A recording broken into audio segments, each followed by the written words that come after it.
I got so much motherfucking design on right now. Break it down, bring it back, make it clap. I got 3 old thoughts, new block, wear that thing. Bitches on my line, and you know.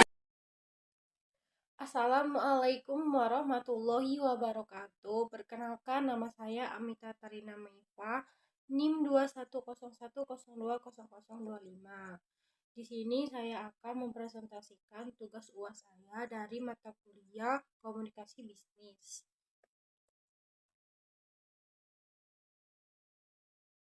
Di dalam presentasi saya ada 3 pertanyaan, yaitu bagaimana pendekatan yang digunakan dalam penulisan pesan persuasif, bagaimana etika kombis yang berlaku dalam perusahaan, kemudian bagaimana hubungan komunikasi bisnis dalam akuntansi. Baiklah, saya di sini akan menjelaskan satu persatu pertanyaan yang telah saya sebutkan tadi. Di sini saya akan menjelaskan soal yang pertama, yaitu bagaimana pendekatan yang digunakan dalam penulis pesan persuasif. Pertama, kenali audiens kita. Penting untuk memahami siapa yang akan menjadi target pesan persuasif kita. Kemudian, kita harus menggunakan logika dan bukti. Gunakan argumen yang rasional dan bukti yang kuat untuk mendukung klien kita. Ketiga, fokus pada manfaat. Tekankan manfaat yang akan diterima oleh audiens.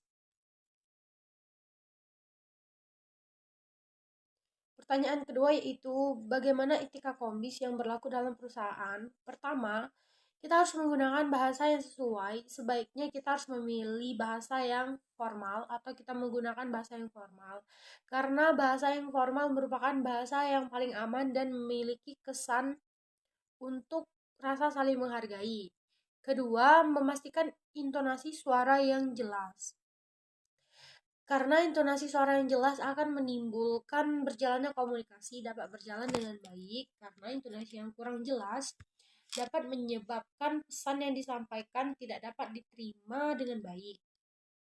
Yang ketiga yaitu antusias dalam berkomunikasi dapat diperlihatkan dengan cara mendengarkan secara seksama, karena kita dapat memberikan tatapan mata yang berbinar sehingga kita bisa menunjukkan rasa ketertarikan saat mendengarkan lawan bicara. Keempat, bahasa tubuh dan ekspresi wajah itu juga sangat penting dalam kita berbicara karena dapat dianggap sebagai suatu tanda bagi lawan bicara kita. Dan kita juga harus berhati-hati dalam memperlihatkan bahasa tubuh dan ekspresi wajah dalam berkomunikasi. Terakhir, menjaga sikap profesional, karena sikap profesional di dalam berkomunikasi dapat terlihat saat kita bertukar kata pada lawan bicara.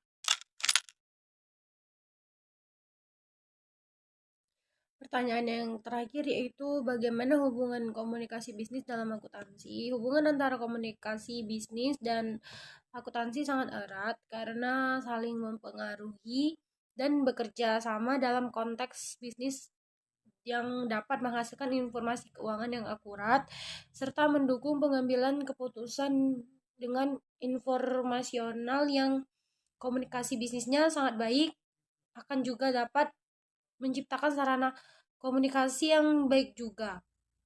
Dan kita dapat memudahkan melakukan negosiasi bisnis, melobi bisnis, meyakinkan lawan bicara kita dengan tujuan bisnis sehingga dapat dengan mudah tercapainya suatu tujuan bisnis yang akan kita capai ke depannya. Mungkin itu saja presentasi dari 3 pertanyaan yang telah saya sebutkan. Mohon maaf jika saya ada salah kata. Saya akhiri. Wassalamualaikum warahmatullahi wabarakatuh.